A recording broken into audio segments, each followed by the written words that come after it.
Andor Season 2 is finally here. As of this video, the first 3 episodes have released on Disney+, but not only have I seen the first 3 episodes, I actually got the chance to watch all 12 episodes of Andor Season 2, and in this spoiler-free review, I'll be able to tell you if it's worth watching or follows in the line of common Star Wars Disney+ misses. I want to hear all of your thoughts on the first 3 episodes of Andor Season 2 in the comments down below. Do you think it's worth continuing the story from Season 2? Any gripes, comments, and thoughts, let me know in the comments down below, but let's get into it. For starters, I want to talk about the performances just because Season 2 proves how deep this core cast goes, and I think overall, I still have my tiny nitpicks here and there with the unurgent storytelling and certain characters that they choose to follow, but every single piece from Season 1 is brought over absolutely perfectly, and not only is that present in the first 3 episodes, but the rest of the episodes, which I'll talk about in a spoiler review when the entire series is over. Specific side character dynamics that I just thought were elevated so much more in this season is the one between Cyril and Dedra. I'm sorry if I'm pronouncing those names wrong, but this imperial romance slash like hiding of what's going on with the whole plan of mining for the spiders and stuff like that. It is all so interesting to me, especially after the first 3 episodes. Trust me, it goes to another level. Stellan Skarsgård is absolutely phenomenal as well. I really like how his and Cassian's dynamic, or him and Diego Luna's dynamic, has really shifted throughout the entire series. Later in this season specifically, there is a lot of flip-flop going on with not necessarily ideologies, but more so stances, and I think that is also executed very well. But the main lead for us here is Diego Luna as Cassian Andor. He delivers arguably one of the greatest performances in Star Wars history. In my opinion, his performance in the entire series peaks in, I'd say, episodes 10 and 11 of Andor Season 2. But there are still, I'd say, better singular moments in Andor Season 1. He just doesn't have as many peaking emotional things going on here. But aside from that, my absolute favorite, like honestly the heart of the performances in this series, is Bix Caleen. Adria Arjona is phenomenal here.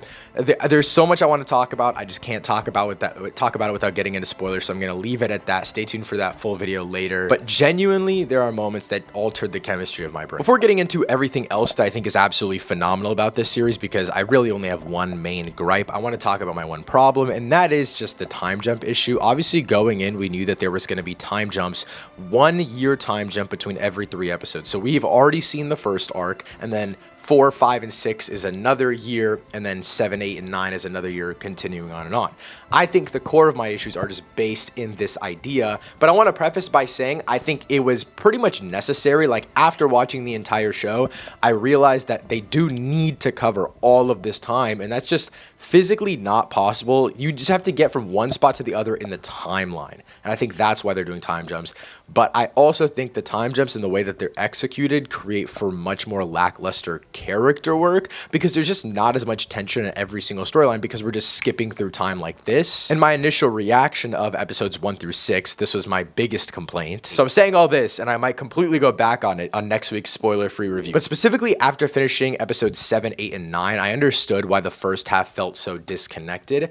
I think it's just specifically the time jump between 6 and 7 that is so good and actually is so urgent that, and when comparing it to the time jump between episodes 3 to 4, in my opinion, it was just super lackluster. Not lackluster, I mean, it was just, I just wanted more, you know what I mean? And it felt like they kind of just skipped over that little section that I was interested in learning about. I want to rank all of the arcs within this season at the end of this video, so stay tuned for that. But I will say there's not a single 3-episode arc in this season, for me personally, that just hit as much as any of the 3-episode arcs in season 1. Mainly, I think the 3rd set of 3-episode arcs in season 1 is absolutely phenomenal, and I think the best one of this season can put up a fight to that, but I still think it's just much more emotionally strong. And the time jumps go hand in hand with the unurgent storytelling that I think is going on in the first half of this series. And again, this is only a complaint of the first half. The second half is absolutely phenomenal. It is moving at a brilliant pace, and it is tying together storylines that we have just never seen anything like this in Star Wars. That's pretty much my only main negative of season 2, and honestly the series as a whole, because this is pretty much a near perfect series, as you'll see for my score at the end of the video. But I want to talk about the technical aspects of season 2, because namely, a lot of people have asked me about the score. It used to be done by Nicholas Britell, who's done arguably the greatest television score of all time in the Succession series. All 4 seasons, absolutely phenomenal. He's been replaced by Brandon Roberts. And in my opinion, I didn't really notice a massive difference. Like, there are core moments that you think should be emotionally swelling up a little bit more, or when you compare them scene by scene to the first season, maybe you can tell a difference, but it's easier said in the second season because you have something to base it off of. You can base it off of one of the greatest television composers of all time and then add your own spin to it, but on a baseline, it's still trying to replicate what Nicholas Britell has done in an interesting enough way. And I think the stories, the ideas, the thematic nature behind the music is still the same. Like, it's the same exact intention. So I feel like any competent composer following in the footsteps of Nicholas Britell could do a pretty good job, and I think that's the case here. On a baseline level, though, this is the perfect continuation of season 1 on a technical level. Like, it doesn't feel like it's any cheaper. It feels like it is bigger budget. You know, it does feel like they had more room and they had more potential, and they executed on that, in my opinion. Now, I do want to give my general episodic thoughts, because I think that's what's so interesting about a show that's written in the way that Andor is written. But before I get into that, my initial reaction on episodes 1 through 6 is already out on the channel, and when I'm going to be talking full things spoilers, like every single episode, every single arc, that'll come out when the series ends on May 13th, so subscribe so you don't miss that. But starting with the debut, I think it's absolutely phenomenal. I think they do a great job of going through the extremists, the light believers, and everything in between, and kind of this, not power vacuum, because it's not necessarily one leader that has to rise up, but what happens, the dynamic shifts within a rebellion. I think all of that is executed really interestingly. The second grouping episodes 4, 5, and 6, that's kind of where they lost me a little bit, just because I saw a lot of potential for the road ahead, but it's too rooted in things that I'm not interested in. Like, we are spending far too much time away from Cassian and Bix, and I understand why. Like, the time jump makes sense, and I understand what they're trying to execute, but I was just reassured in the second half of this season that if we had just focused on more interesting characters and not on these like random little sections of the rebellion, to me, that was meant in a world building way of like, okay, like this group is doing this group is doing this, and this is kind of how it ties to the overall world. I didn't really care about how it tied to the overall world. Like, we've seen enough of the general world of Andor. They don't need to keep proving it to me. I already believe it. But just as I predicted before, I think the second half of the season picks up an insane amount. Episodes 7, 8, and 9.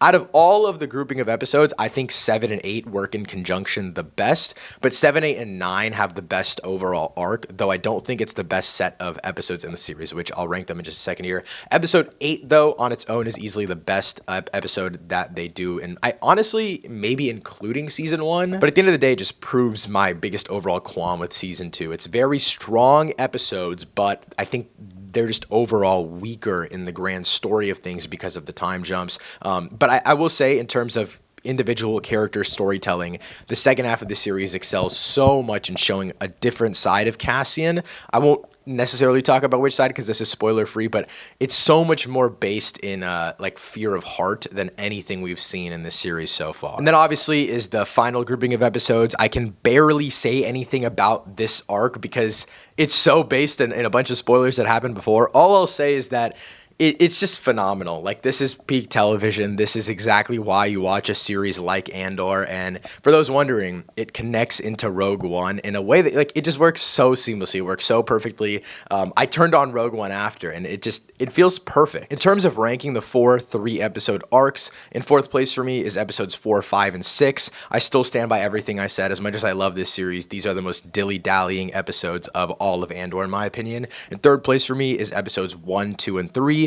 It's a really great start, but the second half just picks up. I mean, the second half also has the luxury of building off of the first 6 episodes. In 2nd place to me is episodes 7, 8, and 9, which I think are the best writing arc, but I think obviously the final episodes, which in 1st place is episodes 10, 11, and 12, just have so much impact, and they're so based in horror and fear and love. It understands the balance, it understands the characters. It understands everything perfectly and is like the perfect textbook definition of why Andor works as a series. I know right out of the gate, I shit on this show a lot just because of the slow nature, especially in the middle 3 episodes. And in the grand scheme of things, I still do think it was a little bit of dilly-dallying, but truly it is a spectacle of filmmaking to behold. And the final shot of this series really defines, in my opinion, what the purpose of the rebellion is. It's one of my favorite final shots to a series ever. At the end of the day, Andor Season 2 continues exactly where Season 1 left off in the perfect way. It's covering way more storytelling, and that can have its faults, but overall leads to one of the best Star Wars stories in the entire franchise, in my opinion. Overall, I'm giving Season 2 of Andor an 8.5 out of 10, and as this is the series finale, overall, I'm going to give Andor, the entire Star Wars series, a 9 out of 10. If you've seen it or want to check out Andor, let me know what you think of it in the comments down below. Thanks so much for watching. I'll see you next time. Peace.